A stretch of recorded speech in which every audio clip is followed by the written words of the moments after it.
Radio Tehran, শুরু হচ্ছে বিশ্ব সংবাদ।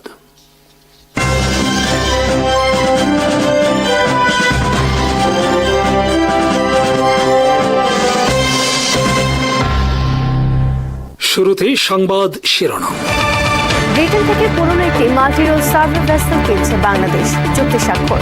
পাকিস্তানকে খেলতে রাজি করাতে ভারতের ব্যাপক ভিত্তিক লবি। সোমালিয়ার সাথে প্রতিরক্ষা চুক্তি সৌদি আরবের। পাকিস্তান থেকে 24টি JF-17 ফাইটার জেট কিনছে সোমালিয়া। আমেরিকান পতাকাবাহী সব জাহাজকে ইরানের পানিসীমা পরিত্যাগের নোটিশ যুক্তরাষ্ট্র নেভির। ব্রিটেনের কাছ থেকে পুরনো একটি মাল্টিরোল সার্ভে রণতরী কেনার চুক্তি করেছে বাংলাদেশ। এর নাম HMS এন্টারপ্রাইজ। 2002 সালে এটি ব্রিটিশ নেভিতে যুক্ত হয় এবং 2023 সালে ব্রিটিশ নেভি এটিকে অবসরে পাঠায়। বাংলাদেশ এটি কেনার বিষয়ে গত সোমবার বাংলাদেশ নৌবাহিনীর সদর দপ্তরে দুই দেশের মধ্যে চুক্তি স্বাক্ষরিত হয়েছে। চুক্তিতে বাংলাদেশের পক্ষে স্বাক্ষর করেন বাংলাদেশ নৌবাহিনী প্রধান অ্যাডমিরাল এম নাজমুল হাসান ও ব্রিটেনের পক্ষে স্বাক্ষর করেন ঢাকায় নিযুক্ত রাষ্ট্রদূত সারাহ কুক। ব্রিটিশ রয়্যাল নেভির HMS এন্টারপ্রাইজ একটি echo class hydrographic and oceanographic survey vessel. এতে রয়েছে অ্যাডভান্স সোনার সিস্টেম, যা সমুদ্র তলদেশের ম্যাপিং এবং মেরিটাইম তথ্য সংগ্রহে কাজে লাগে। এই রণতরী সংগ্রহের ফলে বঙ্গোপসাগরে বাংলাদেশ নেভির অপারেশন সক্ষমতায় নতুন মাত্রা যুক্ত হবে। একই সাথে ব্রিটেনের সাথে বাংলাদেশের মেরিটাইম সহযোগিতাও শক্তিশালী হবে বলে বলা হয়েছে প্রকাশিত খবরে। ব্রিটিশ এই রণতরীর সাহায্যে বাংলাদেশ বঙ্গোপসাগরের গভীরে হাইড্রোগ্রাফিক সার্ভে পরিচালনা, নেভিগেশনাল সাপোর্ট সার্ভিস এবং সমুদ্র সম্পদ ব্যবস্থাপনায় ব্যবহার করতে পারবে। বাংলাদেশের ব্লু ইকোনমি উদ্যোগ এবং বৈজ্ঞানিক গবেষণায়ও গুরুত্বপূর্ণ ভূমিকা পালন করবে এই রণতরী। পাশাপাশি বঙ্গোপসাগর ছাড়িয়ে এশিয়া প্যাসিফিক অঞ্চলে সমুদ্র নিরাপত্তায়ও ভূমিকা পালন করবে এটি। HMS এন্টারপ্রাইজের ডিসপ্লেসমেন্ট ক্ষমতা 3,700 টন, দৈর্ঘ্য 90 মিটার, নাবিক ধারণ ক্ষমতা 72 জন, গতি ঘন্টায় 17 মাইল। এতে রয়েছে শক্তিশালী কমান্ড কন্ট্রোল এবং ডেটা প্রসেসিং সক্ষমতা। টানা 35 দিন সাগরে অবস্থান করতে পারে। রয়েছে মেশিন গান, মিনিগান এবং 20 mm কামান। প্রয়োজনীয় সংস্কার শেষে 2027 সালে এটি যুক্ত হবে বাংলাদেশ নৌবাহিনীতে। কোনো পক্ষ এর দাম প্রকাশ করেনি, তবে বিশেষজ্ঞদের মতে এ ধরনের পুরনো সার্ভে ভেসেলের দাম $5 মিলিয়ন থেকে $15 মিলিয়ন হয়ে থাকে। HMS এন্টারপ্রাইজ ব্রিটিশ নেভির হয়ে আরব সাগর, ক্যারিবিয়ান সাগর এবং ভূমধ্যসাগর সহ বিশ্বব্যাপী হাইড্রোগ্রাফিক এবং ওশানোগ্রাফিক সার্ভে পরিচালনা করেছে। একই সাথে মানবিক সহায়তা এবং দুর্যোগ পরবর্তী উদ্ধার তৎপরতায়ও ভূমিকা পালন করেছে। তবে 2 বছর আগে অবসরে পাঠানো একটি রণতরী কেনা নিয়ে প্রশ্ন উঠেছে বিভিন্ন মহলে। যুক্তরাষ্ট্র নেভি আমেরিকান পতাকাবাহী সমস্ত পণ্যবাহী জাহাজকে হরমুজ প্রণালী সহ ইরানের পানিসীমা থেকে দূরে অবস্থানের নির্দেশ দিয়েছে। সোমবার যুক্তরাষ্ট্র মেরিটাইম অ্যাডমিনিস্ট্রেশন এই নির্দেশনা জারি করেছে। এতে বলা হয়েছে, ইরানি নেভি যদি যুক্তরাষ্ট্র পতাকাবাহী কোনো পণ্যবাহী জাহাজে অবতরণ করতে চায় তবে নাবিকরা যেন অনুমতি না দেয়। তবে ইরানি নেভি যদি জোর করে কোনো জাহাজে উঠতে চায় তাহলে যেন বাধাও না দেওয়া হয়, কারণ জোর করে অবতরণ মানে অনুমতি নয়। সোমবার এই নির্দেশনার পর ইরানের বিরুদ্ধে যুক্তরাষ্ট্রের সম্ভাব্য হামলা নিয়ে নতুন করে উত্তেজনা দেখা দিয়েছে। ওমানে চলমান আলোচনার মধ্যে এ ধরনের নির্দেশনা জারি করল যুক্তরাষ্ট্র। ইতিমধ্যে গণমাধ্যমে খবর প্রকাশিত হয়েছে, ওমানে চলমান আলোচনা কোনো সমাধান ছাড়াই শেষ হতে যাচ্ছে এবং যুক্তরাষ্ট্র হামলা করতে পারে ইরানে। অপরদিকে ইরান আগের অবস্থান থেকে কিছুটা সরে এসে সোমবার বলেছে, ইরানের ওপর থেকে সব ধরনের নিষেধাজ্ঞা তুলে নেওয়া হলে তারা ইউরেনিয়াম সমৃদ্ধকরণের মাত্রা কমাতে রাজি আছে। ইরানের অ্যাটমিক এনার্জি অর্গানাইজেশনের প্রধান মোহাম্মদ ইসলামী সোমবার নিউজ এজেন্সি ইসনাকে দেওয়া এক সাক্ষাৎকারে এ কথা বলেন। টি-20 বিশ্বকাপে ভারতের বিরুদ্ধে পাকিস্তানকে ম্যাচ খেলতে রাজি করাতে ব্যাপক ভিত্তিক লবিং করেছে ভারত। পাকিস্তানকে রাজি করানোর জন্য সংযুক্ত আরব আমিরাতের কাছে ধর্ণা দিয়েছে নয়াদিল্লি। শ্রীলঙ্কার উপর চাপ সৃষ্টি করেছে এবং শ্রীলঙ্কার প্রেসিডেন্ট কুমারা দিশানায়েক ফোন করে অনুরোধ করেছেন পাকিস্তানের প্রধানমন্ত্রী শাহবাজ শরীফকে। পাশাপাশি আইসিসি কর্মকর্তারা সোমবার ছুটে যায় পাকিস্তানে। একই সঙ্গে বাংলাদেশের ক্রিকেট বোর্ডের সভাপতি আমিনুল ইসলামকেও সোমবার পাকিস্তানে নিয়ে যাওয়ার ব্যবস্থা করা হয়। আমিনুল ইসলাম পাকিস্তানকে অনুরোধ করেন ভারতের বিরুদ্ধে ম্যাচ খেলার জন্য। শেষ পর্যন্ত পাকিস্তানের প্রধানমন্ত্রী শাহবাজ শরীফ পাকিস্তান দলকে খেলার অনুমতি দেন। মুস্তাফিজ ও নিরাপত্তা ইস্যুতে বাংলাদেশ ভারতে গিয়ে টি-20 বিশ্বকাপ খেলা বর্জনের ঘোষণা দেয়। বাংলাদেশ অনুরোধ করে বাংলাদেশের খেলা শ্রীলঙ্কায় আয়োজনের, কিন্তু ভারত নিয়ন্ত্রিত আইসিসি আইসিসি তাতে রাজি না হয়ে উল্টো বাংলাদেশকে বিশ্বকাপ থেকে বহিষ্কার করে। বাংলাদেশও ভারতের না খেলার বিষয়ে অটল থাকে। এ বিষয়ে পাকিস্তান বাংলাদেশের পক্ষ নিয়ে তারাও ভারতের বিরুদ্ধে ম্যাচ বর্জনের ঘোষণা দেয়। এতে বড় ধরনের বিপদে পড়ে ভারত ও আইসিসি। কারণ ভারত পাকিস্তান ম্যাচ না হওয়া মানে ক্রিকেট নিয়ে ভারতের মাল্টি-বিলিয়ন ডলারের ব্যবসা পণ্ড হয়ে যাওয়া। এই অবস্থায় ভারত পাকিস্তানকে রাজি করাতে লবিং এর পথ বেছে নেয়। আমিনুল ইসলাম বাংলাদেশের পক্ষে দাঁড়ানোর জন্য পাকিস্তানকে ধন্যবাদ জানিয়ে বলেছেন, তারা আমাদের জন্য যা করেছে তার কোনো তুলনা নেই। আমরা চাই আমাদের কারণে তারা ভারতের বিরুদ্ধে খেলা থেকে বিরত না থাকুক। তাদের সাথে আমাদের ভ্রাতৃত্ব অটুট থাকবে। পাকিস্তানের গণমাধ্যমের খবরে বলা হয়েছে, ভারতের বিরুদ্ধে ম্যাচ খেলার জন্য 3টি শর্ত দিয়েছে পাকিস্তান। এগুলো হলো বাংলাদেশকে খেলা থেকে বাদ দেওয়ার জন্য ক্ষতিপূরণ দেওয়া, ভারত পাকিস্তান নিয়মিত ক্রিকেট ম্যাচ আয়োজন ও আইসিসি থেকে অধিকতর বরাদ্দ প্রদান। পাকিস্তান থেকে 24টি J-17 মাল্টিরোল ফাইটার জেট কিনতে যাচ্ছে সোমালিয়া। এ লক্ষ্যে Somalia air force commander Sheikh Mohammad আলীর নেতৃত্বে একটি টিম চলতি সপ্তাহে পাকিস্তান সফর করে। পাকিস্তানের গণমাধ্যমে প্রকাশিত খবরে বলা হয়েছে, চলতি বছরের শেষে দুই দেশের মধ্যে চুক্তি হতে পারে যুদ্ধবিমান বিক্রি বিষয়ে।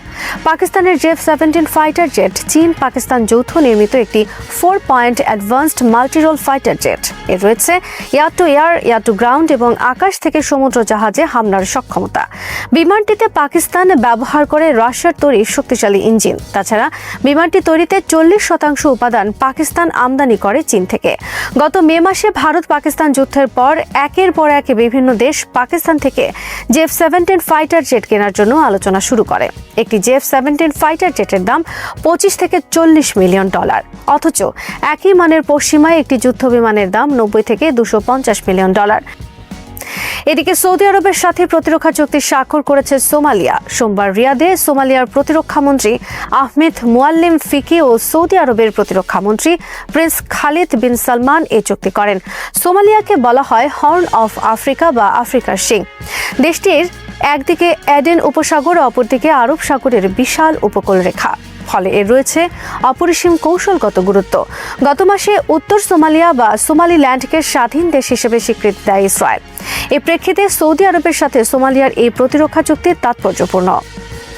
ইরানের সশস্ত্র বাহিনীর জেনারেল স্টাফের মুখপাত্র ব্রিগেডিয়ার জেনারেল আবুল ফজল শিকারচি হুঁশিয়ারি দিয়ে বলেছেন, শত্রুরা ইরানের বিরুদ্ধে মনস্তাত্ত্বিক যুদ্ধ চালাচ্ছে। সোমবার প্রেস টিভিকে দেওয়া এক সাক্ষাৎকারে তিনি জানান, যে কোনো ধরনের আগ্রাসনের দাঁত ভাঙা জবাব দিতে ইরানি সামরিক বাহিনী এখন আগের চেয়ে অনেক বেশি প্রস্তুত। জেনারেল শিকারচি বলেন, শত্রুরা ইরানি জনগণের মধ্যে ভয় ও আতঙ্ক ছড়িয়ে দেওয়ার চেষ্টা করছে, কিন্তু তাদের এই অপচেষ্টা সফল হবে না। তিনি জোর দিয়ে বলেন, ইরানকে চাপের মুখে ফেলে কোনো ধরনের ছাড় আদায়ের আশায় তারা এই মনস্তাত্ত্বিক যুদ্ধ চালাচ্ছে, যা অতীতেও ব্যর্থ হয়েছে। তিনি স্পষ্ট করে জানান, দেশের সার্বভৌমত্ব রক্ষা এবং বাইরের যে কোনো শত্রুর হামলার মোকাবেলায় ইরানি সশস্ত্র বাহিনী অতীতের যে কোনো সময়ের তুলনায় এখন অনেক বেশি সুসংগঠিত এবং প্রস্তুত। এই জেনারেলের মতে, শত্রুদের এই প্রচারণা কেবল ইরানকে দুর্বল করার একটি কৌশল, কিন্তু ইরান তার জাতীয় স্বার্থ ও নিরাপত্তার প্রশ্নে কোনো আপোষ বা ছাড় দেবে না। এদিকে কূটনৈতিক তৎপরতা চললেও যে কোনো ধরনের হুমকি মোকাবেলায় ইরানের সশস্ত্র বাহিনী সব ধরনের পরিস্থিতির জন্য প্রস্তুত রয়েছে বলে জানিয়েছেন দেশটির সশস্ত্র বাহিনীর chief of staff major general Sayed Abdur Rahim Musafi. সোমবার এক সাক্ষাৎকারে তিনি বলেন, দেশের সশস্ত্র বাহিনী যে কোনো পরিস্থিতিতে তাদের উপর অর্পিত মিশন সম্পন্ন করতে প্রস্তুত। আমাদের পূর্ণ প্রস্তুতি বজায় রাখতে হবে, কারণ শত্রুরা এক এক সময় এক এক কথা বলে। তিনি উল্লেখ করেন, একদিকে যখন আলোচনা বা কূটনৈতিক প্রক্রিয়া চলছে, অন্যদিকে আঞ্চলিক হুমকির মুখে সামরিক বাহিনীকে সর্বোচ্চ সতর্ক অবস্থানে রাখা হয়েছে। ইরানের ক্ষেপণাস্ত্র কর্মসূচি নিয়ে আলোচনার প্রয়োজনীয়তা নিয়ে ইসরায়েলি কর্মকর্তাদের দাবির বিষয়ে প্রশ্ন করা হলে তিনি কঠোর মন্তব্য করেন। ইসরায়েলি প্রধানমন্ত্রী বেঞ্জামিন নেতানিয়াহুর নাম উল্লেখ করে তিনি বলেন, নেতানিয়াহু বড্ড বেশি কথা বলেন। 1979 সালের ঐতিহাসিক ইসলামী বিপ্লবের 47তম বার্ষিকী সামনে রেখে ইরানি জনগণকে ঐক্যবদ্ধ হয়ে শত্রুদের হতাশ করার আহ্বান জানিয়েছেন ইরানের সর্বোচ্চ নেতা আয়াতুল্লাহ আলী খামেনি। সোমবার জাতির উদ্দেশ্যে দেওয়া ভাষণে তিনি বলেন, একটি জাতির প্রকৃত শক্তি শুধু ক্ষেপণাস্ত্র বা উন্নত সামরিক সরঞ্জামের উপর নির্ভর করে না, বরং জনগণের দৃঢ় সংকল্প এবং প্রতিরোধের উপর ভিত্তি করে তৈরি হয়। খামেনি বলেন, যতক্ষণ না শত্রুরা হতাশ হচ্ছে ততক্ষণ একটি জাতি নিপীড়নের ঝুঁকিতে থাকে। তাই শত্রুকে অবশ্যই হতাশ করতে হবে। বুধবার ইরানে দেশব্যাপী এই বিপ্লব বার্ষিকী পালিত হতে যাচ্ছে। এই উপলক্ষে আয়োজিত বার্ষিক শোভাযাত্রাকে তিনি মর্যাদার প্রদর্শন হিসেবে অভিহিত করেন। খামেনির মতে, এই বিশাল গণজমায়েত বিদেশি শক্তিগুলোকে ইরানের অভ্যন্তরীণ বিষয় হস্তক্ষেপ করার উচ্চাকাঙ্ক্ষা থেকে পিছিয়ে যেতে বাধ্য করে। ইরানের সর্বোচ্চ নেতার এই ভাষণ এমন এক সময় এলো যখন মধ্যপ্রাচ্যে যুক্তরাষ্ট্রের সামরিক উপস্থিতি বৃদ্ধি এবং তেহরানের বিরুদ্ধে নানাবিধ হুমকির ফলে দুই দেশের মধ্যে উত্তেজনা চরমে। যদিও সম্প্রতি ওমানের মাস্কাটে দুই দেশের প্রতিনিধিদের মধ্যে পরোক্ষ পারমাণবিক আলোচনা হয়েছে, তবে বড় ধরনের কোনো সমঝোতার সম্ভাবনা এখনও অনিশ্চিত। মধ্যপ্রাচ্যে ক্রমবর্ধমান উত্তেজনা এবং সাম্প্রতিক আন্তর্জাতিক ঘটনাবলী নিয়ে তুরস্ক, মিশর ও সৌদি আরবের পররাষ্ট্রমন্ত্রীদের সঙ্গে টেলিফোনে কথা বলেছেন ইরানের পররাষ্ট্রমন্ত্রী সাইয়েদ আব্বাস আরাকচি। সোমবার পৃথক এই ফোনালাপে তিনি আঞ্চলিক দেশগুলোর সঙ্গে কূটনৈতিক সমন্বয় জোরদারের উপর গুরুত্ব আরোপ করেন। ইরানি গণমাধ্যমের প্রতিবেদন অনুযায়ী আব্বাস আরাকচি তুর্কি পররাষ্ট্রমন্ত্রী হাকান ফিদান, মিশরের পররাষ্ট্রমন্ত্রী বদর আবদেলাতে এবং সৌদি আরবের পররাষ্ট্রমন্ত্রী ফয়সাল বিন ফারহান আল সাউদের সঙ্গে বর্তমান পরিস্থিতি নিয়ে মতবিনিময় করেন। আলোচনায় আঞ্চলিক স্থিতিশীলতা রক্ষা এবং উত্তেজনা হ্রাসে কূটনৈতিক উদ্যোগ এবং তেহরান ও ওয়াশিংটনের মধ্যে চলমান পরোক্ষ আলোচনার বিষয় প্রাধান্য পায়।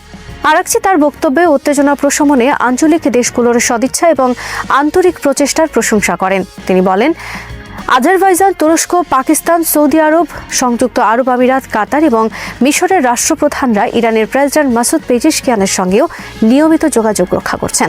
আঞ্চলিক দেশগুলোর পাশাপাশি ইরান তার কৌশলগত অংশীদার চীন ও রাশিয়ার সঙ্গেও নিয়মিত আলোচনা চালিয়ে যাচ্ছে এবং তাদের এই আলোচনার অগ্রগতির সম্পর্কে অবহিত করা হচ্ছে। ইরান ও যুক্তরাষ্ট্রের মধ্যে চলমান আলোচনার প্রেক্ষাপটে একটি বড় ঘোষণা দিয়েছেন ইরানের আণবিক শক্তি সংস্থা বা IAEA এর প্রধান মোহাম্মদ ইসলামি। তিনি জানিয়েছেন, যদি ইরানের উপর আরোপিত সব আন্তর্জাতিক নিষেধাজ্ঞা সম্পূর্ণভাবে প্রত্যাহার করা হয় তবে ইরান তাদের 60% সমৃদ্ধ ইউরেনিয়াম লঘু করার বিষয়টি বিবেচনা করতে পারে। সোমবার সাংবাদিকদের সঙ্গে আলাপকালে তিনি স্পষ্ট করে বলেন, 60% সমৃদ্ধ ইউরেনিয়াম লঘুকরণের বিষয়টি সম্পূর্ণভাবে নির্ভর করছে সব ধরনের নিষেধাজ্ঞা প্রত্যাহারের উপর। এটি মূলত ইরান যুক্তরাষ্ট্র আলোচনার একটি রাজনৈতিক ও প্রযুক্তিগত দর কষাকষির অংশ। ইসলামি উল্লেখ করেন, আন্তর্জাতিক পরমাণু শক্তি সংস্থার সঙ্গে ইরানের সম্পর্ক স্বাভাবিক রয়েছে।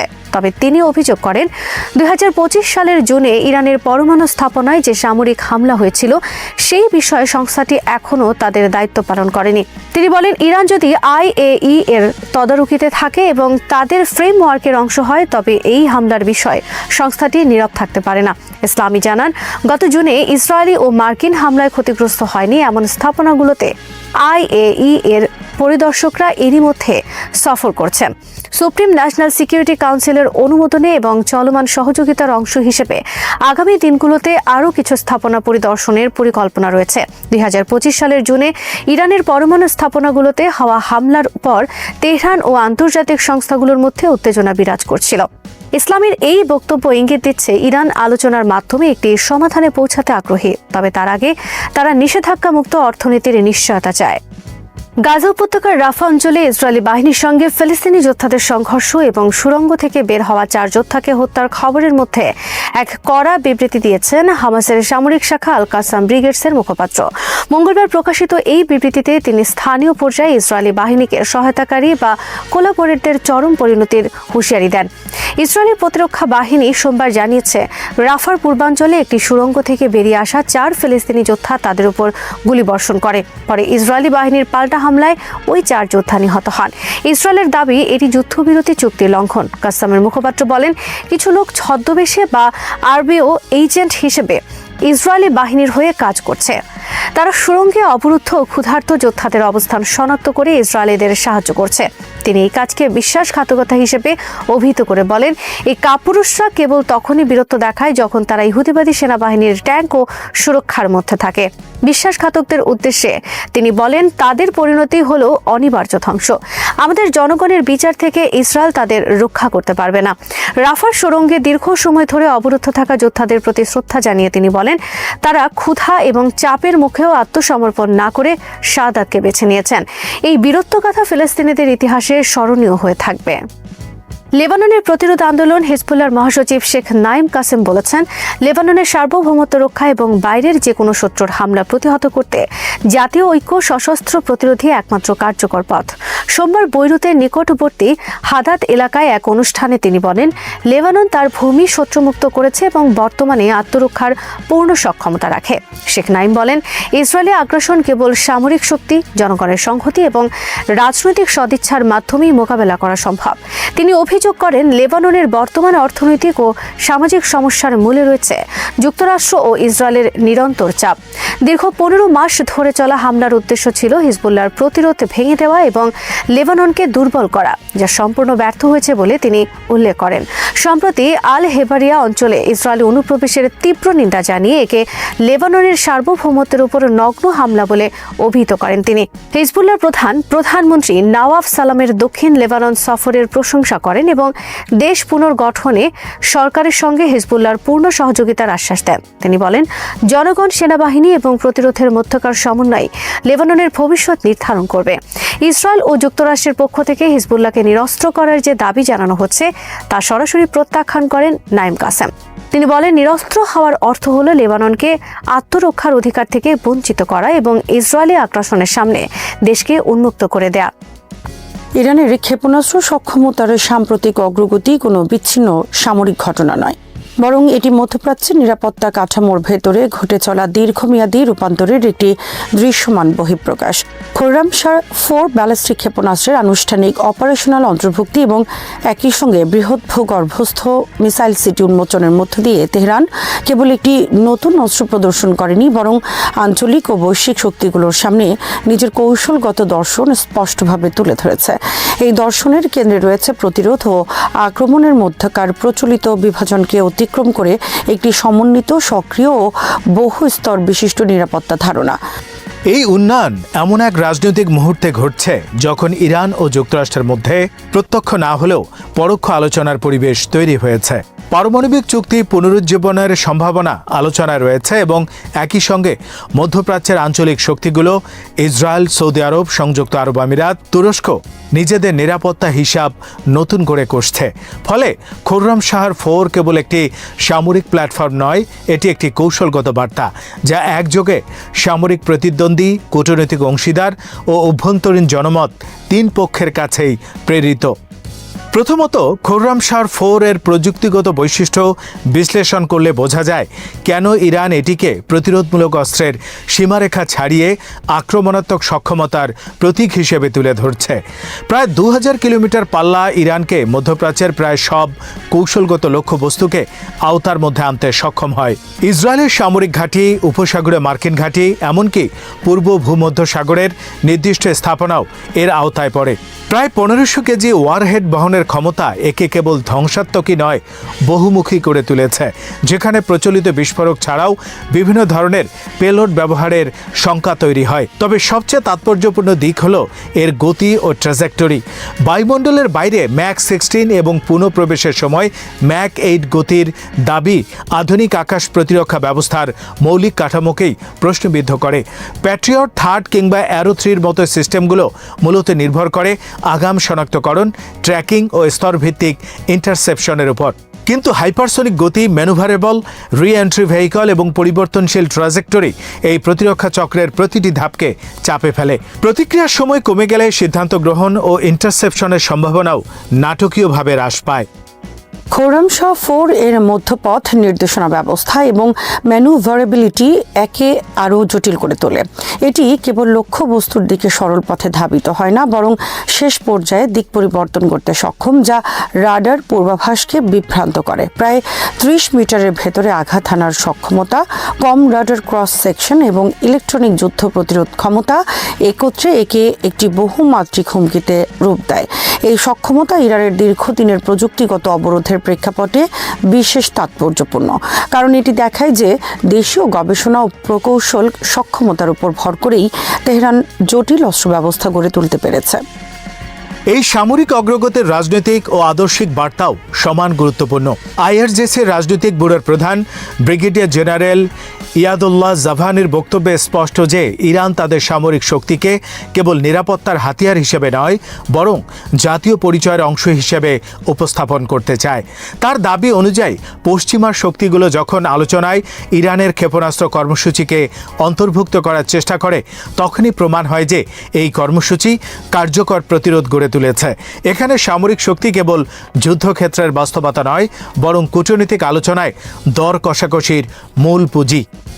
এই দৃষ্টিভঙ্গি 2025 সালে জুনে সংগঠিত 12 দিনের যুদ্ধের অভিজ্ঞতার পর আরও দৃঢ় হয়েছে। যুক্তরাষ্ট্র ও ইসরায়েলের হামলার পর ইরানের পাল্টা ক্ষেপণাস্ত্র ও ড্রোন আক্রমণ পশ্চিমা আকাশ প্রতিরক্ষার অজেয়তার ধারণাকে প্রশ্নবিদ্ধ করে। ইসরায়েলি সামরিক ও অবকাঠামোগত লক্ষ্যবস্তুতে আঘাত, কাতারের আল উদেইদ ঘাটির মতো উচ্চ মূল্যের মার্কিন স্থাপনায় হামলা এবং শত্রুপক্ষের যোগাযোগ ও লজিস্টিক নেটওয়ার্কে বিঘ্ন সৃষ্টি, এসব ঘটনা ইরানি সামরিক নেতৃত্বকে নয়, বরং শত্রুর পরিকল্পনাকে ব্যাহত করার সক্রিয় সামর্থ্য। এই যুদ্ধের মানবিক মূল্য ছিল বিপুল। ইরান উল্লেখযোগ্য প্রাণহানি ও অবকাঠামোগত ক্ষতির সম্মুখীন হয়েছে, কিন্তু সামরিক ও কৌশলগত দৃষ্টিকোণ থেকে এই সংঘাত তাদের নতুন মতবাদ গঠনের ভিত্তি হয়ে উঠেছে। এখান থেকেই অফেন্সিভ ডক্ট্রিন বা আক্রমণাত্মক মতবাদের ঘোষণা আসে।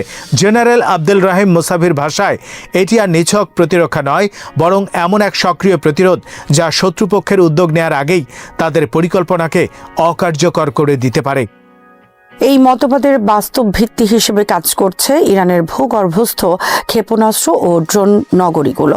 শত শত মিটার গভীরে নির্মিত এসব স্থাপনা প্রি অ্যাম্পটিভ স্ট্রাইকের ঝুঁকি কমায় এবং ইরানকে একটি অদৃশ্য প্রস্তুতির অবস্থায় রাখে।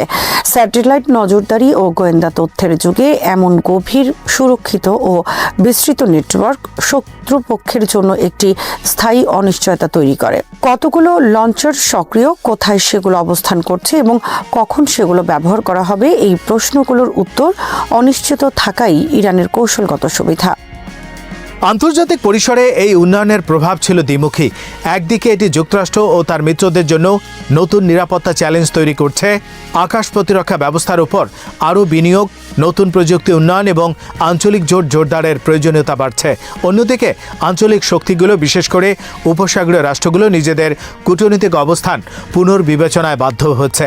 ইরানের সঙ্গে সরাসরি সংঘাতের ঝুঁকি বাড়লে কেবল সামরিক নয়, অর্থনৈতিক, রাজনৈতিক স্থিতিশীলতাও হুমকির মুখে পড়বে। নিউ ইয়র্ক টাইমস প্রকাশিত স্যাটেলাইট ছবিতে ক্ষতিগ্রস্ত ইরানি স্থাপনা দ্রুত মেরামতের দাবি ইরানের স্থিতিস্থাপকতা ও পুনরুদ্ধার সক্ষমতার দিককেই ইঙ্গিত করে। এটি দেখায় যে তেহরান শুধু আঘাত সহ্য করা নয়, দ্রুত পুনর্গঠন ও অভিযোজনের সক্ষমতাও গড়ে তুলছে। আধুনিক যুদ্ধে এই সক্ষমতা অত্যন্ত গুরুত্বপূর্ণ, কারণ দীর্ঘমেয়াদী সংঘাতে টিকে থাকার ক্ষমতাই শেষ পর্যন্ত কৌশলগত ফলাফল নির্ধারণ করে। সব মিলিয়ে খুররাম শাহর 4 এর মোতায়েন ইরানের সামরিক সক্ষমতার একটি গুণগত পরিবর্তনের প্রতীক। এটি প্রমাণ করে যে তেহরান কেবল প্রতিরোধ সীমাবদ্ধ থাকতে চায় না, বরং প্রয়োজনে দ্রুত, ব্যাপক ও অপ্রত্যাশিত আঘাত হানার সক্ষমতা ধরে রাখতে চায়। এই বাস্তবতা মধ্যপ্রাচ্যের নিরাপত্তা পরিবেশকে আরও জটিল করে তুলবে। ভবিষ্যৎ কূটনৈতিক সমীকরণে সামরিক শক্তির ভূমিকা আরও স্পষ্ট হয়ে উঠবে এবং ইরানের ক্ষেপণাস্ত্র কর্মসূচি কেবল আলোচনার একটি বিষয় নয়, বরং আঞ্চলিক রাজনীতির কেন্দ্রীয় উপাদান হিসেবে প্রতিষ্ঠিত হবে। এই প্রেক্ষাপটে বলা যায়, খুররাম শাহ 4 কোনো একক অস্ত্র নয়, এটি একটি যুগান্তকারী সংকেত। এটি সেই সংকেত যে মধ্যপ্রাচ্যের শক্তির ভারসাম্য ধীরে ধীরে হলেও গভীরভাবে পরিবর্তিত হচ্ছে এবং সেই পরিবর্তনের কেন্দ্রে রয়েছে প্রযুক্তি, মতবাদ ও কৌশলগত চিন্তার সমন্বয়, যার অন্যতম প্রধান রূপকার হিসেবে ইরান নিজেকে প্রতিষ্ঠিত করতে চাইছে। গাজা উপত্যকায় ইন্টারন্যাশনাল স্টেবিলাইজেশন ফোর্স ISF এর অংশ হিসেবে সেনা পাঠানোর পক্ষে পাকিস্তানের অধিকাংশ মানুষ। গ্যালাপ পাকিস্তানের এক নতুন জরিপে দেখা গেছে, প্রায় 3/4 পাকিস্তানি এই প্রস্তাবকে সমর্থন করছেন। তবে এই সমর্থনের পাশাপাশি জনমনে রয়েছে নানা প্রশ্ন ও অনিশ্চয়তা। গাজায় যুক্তরাষ্ট্রের উদ্যোগে গঠিত বোর্ড অব পিসে পাকিস্তানের সেনাদের ভূমিকা ঠিক কী হবে? তারা সেখানে কোন দায়িত্ব পালন করবেন? এই বিষয়ে অনেকের ধারণা এখনও অস্পষ্ট। 15 জানুয়ারি থেকে 3 ফেব্রুয়ারি পর্যন্ত 1600 জনের সঙ্গে টেলিফোনে কথা বলে এই জরিপ করে গ্যালাপ পাকিস্তান। 95% আস্থা স্তরে জরিপটির ত্রুটির হার 2 থেকে 3% প্লাস বা মাইনাস, অর্থাৎ ফলাফল নির্ভরযোগ্য হিসেবেই ধরা যায়। জরিপে দেখা গেছে ৭৩% পাকিস্তানি গাজায় সেনা পাঠানোর পক্ষে। এর মধ্যে ৫৫% এই সিদ্ধান্তকে জোরালোভাবে সমর্থন করছেন এবং ১৮% কিছুটা সমর্থন জানিয়েছেন। বিপরীতে মাত্র ৬% মানুষ এর বিরোধিতা করেছেন, তবে ১৬% এখনও সিদ্ধান্ত নিতে পারেননি। গাজায় সেনা পাঠানোর বিষয়ে পাকিস্তানের জনমত তুলনামূলকভাবে বেশ ঐক্যবদ্ধ হলেও যুক্তরাষ্ট্রের প্রস্তাবিত বোর্ড অব পিসে যোগ দেওয়া নিয়ে মতভেদ রয়েছে। গ্যালাপ পাকিস্তানের নির্বাহী পরিচালক বিলাল গিলানি আল জাজিরাকে বলেন, পাকিস্তানের মানুষ ফিলিস্তিনিদের পাশে থাকতে চান, কিন্তু কিভাবে সেই সমর্থন বাস্তবে কাজে লাগানো হবে এবং গাজার ভবিষ্যৎ নিয়ে যে রাজনৈতিক পরিকল্পনা হচ্ছে তা নিয়েও তাদের মধ্যে অনিশ্চয়তা রয়েছে। এক পক্ষ মনে করে, পাকিস্তান যখন যুক্তি, আইন ও ঐক্যের ভিত্তিতে কথা বলে তখনই তার কূটনৈতিক অবস্থান শক্তিশালী হয়। সেক্ষেত্রে দেশের বাইরে যে কোনো সামরিক সম্পৃক্ততা সংবিধান ও জাতিসংঘের নিয়ম মেনেই হওয়া উচিত। অন্যদিকে আরেক পক্ষের মতে, পাকিস্তানের সরাসরি ইন্টারন্যাশনাল স্টেবিলাইজেশন ফোর্সে যুক্ত না হওয়াই ভালো, তবে বোর্ড অব পিসে অংশ নেওয়াকে তারা কৌশলগতভাবে লাভজনক হিসেবে দেখছেন। তাদের মতে, এই মুহূর্তে এটি এমন একটি আন্তর্জাতিক প্ল্যাটফর্ম যেখানে গাজা যুদ্ধের সমাধান নিয়ে দেশগুলো ভূমিকা রাখার সুযোগ পাচ্ছে, যদিও এতে পাকিস্তানের বাস্তব লাভ কতটা হবে তা এখনো স্পষ্ট নয়। জরিপে দেখা গেছে, গাজায় সেনা পাঠানোর সমর্থনে কিছু জনসংখ্যা ভিত্তিক পার্থক্য আছে। পুরুষদের মধ্যে সমর্থন ৭৮%, নারীদের মধ্যে ৬৮%। শহরাঞ্চলে সমর্থন ৮৪%-এর বেশি আর গ্রামে ৬৭%। এছাড়া শিক্ষাক্ষেত্রেও পার্থক্য লক্ষ্য করা গেছে। উচ্চ মাধ্যমিক বা তার উপরে শিক্ষিতদের মধ্যে সমর্থন ৮৪%, কিন্তু কেবল উচ্চ বিদ্যালয় পাশদের মধ্যে ৬৭%। গাজায় সেনা মোতায়েন নিয়ে জনগণের মধ্যে উদ্বেগ রয়েছে। আইএসএফ এর ভূমিকা, নেতৃত্ব ও উদ্দেশ্য স্পষ্ট নয়। এটি মূলত মার্কিন নেতৃত্বাধীন, যা সব দেশের কাছে বৈধ নাও মনে হতে পারে। এতে পাকিস্তান সরাসরি যুক্ত হলে হামাস সহ ফিলিস্তিনি দলগুলোর সঙ্গে সংঘাতের ঝুঁকি থাকতে পারে, যা ফিলিস্তিনি জনগণের ইচ্ছার সঙ্গে সঙ্গত নয়।